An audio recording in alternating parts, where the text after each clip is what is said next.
Hi ಸ್ನೇಹಿತರೆ, welcome back to my channel Jyoti royal ಕಿಚನ್ಗೆ ತಮಗೆಲ್ಲರಿಗೂ ಸ್ವಾಗತ. ಹೇಗಿದ್ದೀರಾ ಎಲ್ಲರೂ? ಚೆನ್ನಾಗಿದ್ದೀರಾ ಅನ್ಕೋತೀನಿ.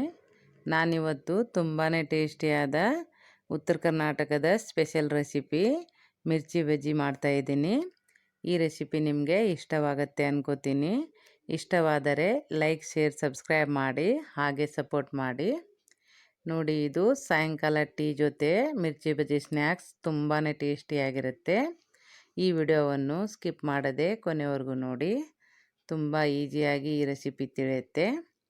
ಬನ್ನಿ, ಇವಾಗ ತಡ ಮಾಡದೆ ವಿಡಿಯೋವನ್ನು ನಾವು ಸ್ಟಾರ್ಟ್ ಮಾಡೋಣ.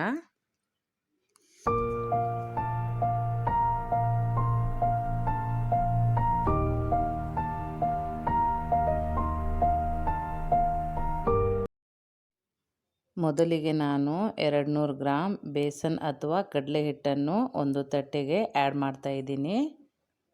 ಇದನ್ನು ನಾನು ಜರಡಿ ಹಿಡಿದು ನೀಟಾಗಿ ಸಾಣಿಸ್ಕೊಂಡಿದ್ದೀನಿ.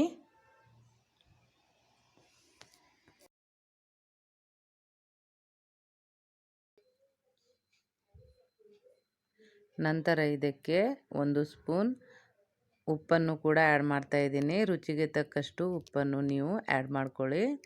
ಹಾಗೆ ಜೀರಿಗೆ ಸ್ವಲ್ಪ ಆ್ಯಡ್ ಮಾಡಿದ್ದೀನಿ.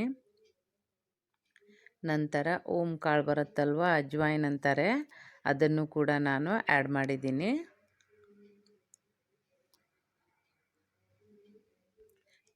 ಹಾಗೆ ಇದಕ್ಕೆ ತಿನ್ನೋ ಸೋಡಾ ಕೂಡ ಆ್ಯಡ್ ಮಾಡಿದ್ದೀನಿ. ಇದೇ ರೀತಿಯಲ್ಲಿ ಮಾಡಿ ತುಂಬಾ ಟೇಸ್ಟಿಯಾಗಿ ಬರುತ್ತೆ. ಹಾಗೆ ನಾನು ಸಣ್ಣಗೆ ಹೆಚ್ಕೊಂಡಂಥ ಕೊತ್ತಂಬರಿ ಸೊಪ್ಪನ್ನು ಕೂಡ ಆ್ಯಡ್ ಮಾಡಿದ್ದೀನಿ. ನಂತರ ಇದಕ್ಕೆ ನಾನು 1 ಸ್ಪೂನ್ ಬಿಸಿ ಎಣ್ಣೆಯನ್ನು ಕೂಡ ಆ್ಯಡ್ ಮಾಡ್ತಾಯಿದ್ದೀನಿ. ಇದರಿಂದ ತಕ್ಷಣಕ್ಕೆ ನಾವು ಹಿಟ್ಟು ಕಲಸಿ ಮಿರ್ಚಿ ಬಜ್ಜಿಯನ್ನು ಮಾಡ್ಕೋಬೋದು. ಹಾಗಾಗಿ ನಾನು 1 ಸ್ಪೂನ್ ಬಿಸಿ ಎಣ್ಣೆಯನ್ನು ಆ್ಯಡ್ ಮಾಡ್ತಾಯಿದ್ದೀನಿ. ಇವಾಗ ಎಣ್ಣೆಯಲ್ಲಿ ನೀಟಾಗಿ ಹಿಟ್ಟನ್ನು ಮಿಕ್ಸ್ ಮಾಡ್ಕೊಳ್ಳೋಣ. ನಂತರ ಇದಕ್ಕೆ ನೀರನ್ನು ಆ್ಯಡ್ ಮಾಡೋಣ. ನೋಡಿ, ಇವಾಗ ನಾನು ಮಾಡ್ತಾ ಇದ್ದೀನಲ್ವ, ಇದೇ ರೀತಿಯಲ್ಲಿ ನೀಟಾಗಿ ಮಿಕ್ಸ್ ಮಾಡ್ಕೊಂಬಿಡಿ. ಎಣ್ಣೆ ಹಾಕಿದ ನಂತರ ತಕ್ಷಣಕ್ಕೇ ನಾವು ಹಿಟ್ಟನ್ನು ಕಲಸಿ ಮಾಡಬೇಕಂದ್ರೆ 1 ಸ್ಪೂನ್ ಎಣ್ಣೆ, ಬಿಸಿ ಎಣ್ಣೆಯನ್ನು ಹಾಕಿ ನೀಟಾಗಿ ಮಿಕ್ಸ್ ಮಾಡ್ಕೊಳ್ಳಿ. ತಕ್ಷಣಕ್ಕೇ ನಾವು ಮಿರ್ಚಿ ಬಜ್ಜಿಯನ್ನು ಮಾಡ್ಕೋಬೋದು, ನೆನೆಯೋ ಅವಶ್ಯಕತೆ ಇಲ್ಲ. ನೋಡಿ, ಇವಾಗ ನಾನು ಎಣ್ಣೆಯಲ್ಲಿ ನೀಟಾಗಿ ಮಿಕ್ಸ್ ಮಾಡಿದ ನಂತರ ಸ್ವಲ್ಪ ಸ್ವಲ್ಪ ಎಷ್ಟು ಅವಶ್ಯಕತೆ ಇದೆ ನೋಡಿ ಅಷ್ಟು ನೀರನ್ನು ಹಾಕಿ ನೀಟಾಗಿ ಮಿಕ್ಸ್ ಮಾಡ್ಕೋತಾ ಇದ್ದೀನಿ. ಒಂದು ಸ್ವಲ್ಪನೂ ಗಂಟಿರದಂತೆ ನೀಟಾಗಿ ಮಿಕ್ಸ್ ಮಾಡ್ಕೊಳ್ಳಿ. ನೋಡಿ, ಸ್ವಲ್ಪನೇ ನೀರು ಹಾಕಿ ಚೆನ್ನಾಗಿ ಮಿಕ್ಸ್ ಮಾಡ್ಕೊಳ್ಳಿ. ಇದು ಗಟ್ಟಿನೂ ಇರಬಾರ್ದು ಮತ್ತು ತುಂಬ ಸಣ್ಣಗೇನೂ ಇರಬಾರ್ದು. ನೋಡಿ, ಮೀಡಿಯಮ್ ಸೈಜ್ ಬರಬೇಕಿದು. ಇದೇ ರೀತಿಯಲ್ಲಿ ಮಾಡಿ ತುಂಬಾ ಚೆನ್ನಾಗಿ ಮಿರ್ಚಿ ಬಜ್ಜಿ ಬರುತ್ತೆ.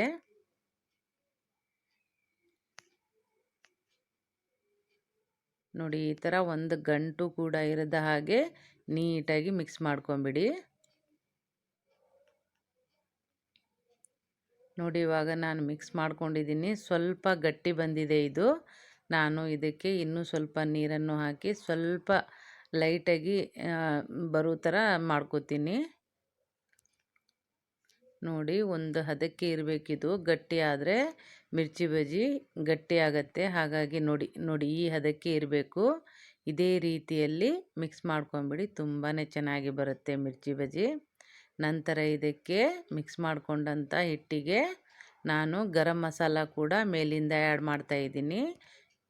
ಹಾಗೆ ಇದಕ್ಕೆ ನಾನು ಮೆಣಸಿನಕಾಯಿ, ಹಸಿ ಮೆಣಸಿನಕಾಯಿಯನ್ನು ತಗೊಂಡಿದ್ದೀನಿ, ಮಧ್ಯದಲ್ಲಿ ಕಟ್ ಮಾಡಿದ್ದೀನಿ. ಹಾಗಾಗಿ ಇದು ಮಸಾಲೆ ಜೊತೆನೇ ನಾವು ಫ್ರೈ ಮಾಡಿಕೊಂಡ್ರೆ ತುಂಬ ಚೆನ್ನಾಗಿ ಟೇಸ್ಟ್ ಬರುತ್ತೆ. ಹಾಗಾಗಿ ನಾನು ಮಧ್ಯಕ್ಕೆ ಕಟ್ ಮಾಡ್ಕೊಂಡಿದ್ದೀನಿ. ಬನ್ನಿ, ಇವಾಗ ಎಣ್ಣೆ ಕಾದಿದೆ. ಕಾದ ಎಣ್ಣೆಯಲ್ಲಿ ಇವಾಗ ನಾವು ರೆಡಿ ಮಾಡಿಕೊಂಡಂಥ ಕಡಲೆ ಹಿಟ್ಟು ಮತ್ತು ಹಸಿಮೆಣಸಿನಕಾಯಿಯನ್ನು ಆ್ಯಡ್ ಮಾಡಿ ಎಣ್ಣೆಯಲ್ಲಿ ನೀಟಾಗಿ ಫ್ರೈ ಮಾಡ್ಕೊಳ್ಳೋಣ. ನೋಡಿ, ನಿಧಾನವಾಗಿ ಬಿಡಿ. ಎಣ್ಣೆ ಚೆನ್ನಾಗಿ ಕಾದ ನಂತರ ಮೀಡಿಯಮ್ ಫ್ಲೇಮ್ ಮಾಡ್ಕೊಂಬಿಡಿ, ಇಲ್ಲ ಅಂದರೆ ಮಿರ್ಚಿ ಬಜ್ಜಿ ಸೀದೋಗುತ್ತೆ. ಹಾಗಾಗಿ ನೋಡಿ ಹೀಗೆ ಒಂದೊಂದಾಗಿ ಬಿಡ್ತಾ ಬನ್ನಿ.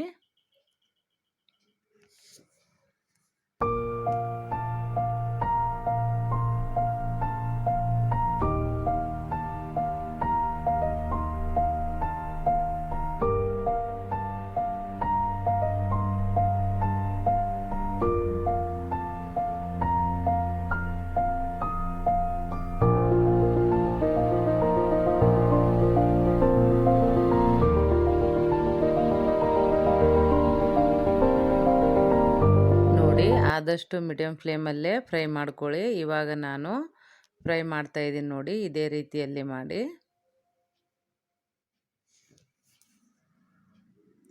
ಇದು ಸ್ವಲ್ಪ ಗೋಲ್ಡನ್ ಕಲರ್ ಬರೋವರೆಗೂ ಮೀಡಿಯಮ್ ಫ್ಲೇಮ್ ಇಟ್ಟೆ ಫ್ರೈ ಮಾಡ್ಕೊಳ್ಳಿ.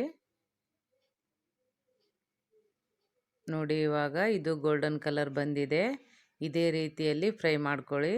ಇವಾಗ ಚೆನ್ನಾಗಿ ಫ್ರೈ ಆಗಿದೆ ಇದು. ಇದೇ ರೀತಿಯಲ್ಲಿ ಫ್ರೈ ಮಾಡಿದರೆ ಕ್ರಿಸ್ಪಿಯಾಗಿ ತುಂಬ ಟೇಸ್ಟಿಯಾಗಿ ಬರುತ್ತೆ. ಹಾಗಾಗಿ ಈ ಕಲರ್ ಬರೋವರೆಗೂ ನೀವು ಫ್ರೈ ಮಾಡ್ಕೊಳ್ಳಿ. ಬನ್ನಿ ಇವಾಗ ನಾನು ಇದನ್ನು ಒಂದು ಪ್ಲೇಟಿಗೆ ತಕ್ಕೋತಾ ಇದ್ದೀನಿ.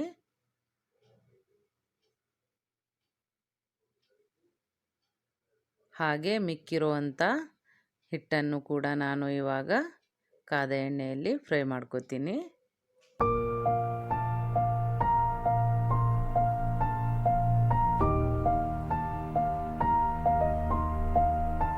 ನೋಡಿದ್ರಲ್ಲ ಸ್ನೇಹಿತರೆ, ತುಂಬಾ ಟೇಸ್ಟಿಯಾದ ಮಿರ್ಚಿ ಬಜ್ಜಿ ರೆಡಿಯಾಗಿದೆ.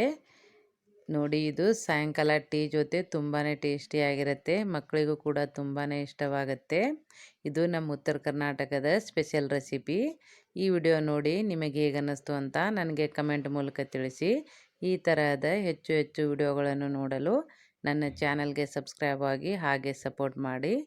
ಮತ್ತು ನಾನು ಮತ್ತೊಂದು ವಿಡಿಯೋದೊಂದಿಗೆ ಸಿಗ್ತೀನಿ. ಅಲ್ಲಿವರೆಗೂ ಬಾಯ್ ಬಾಯ್, ಟೇಕ್ ಕೇರ್.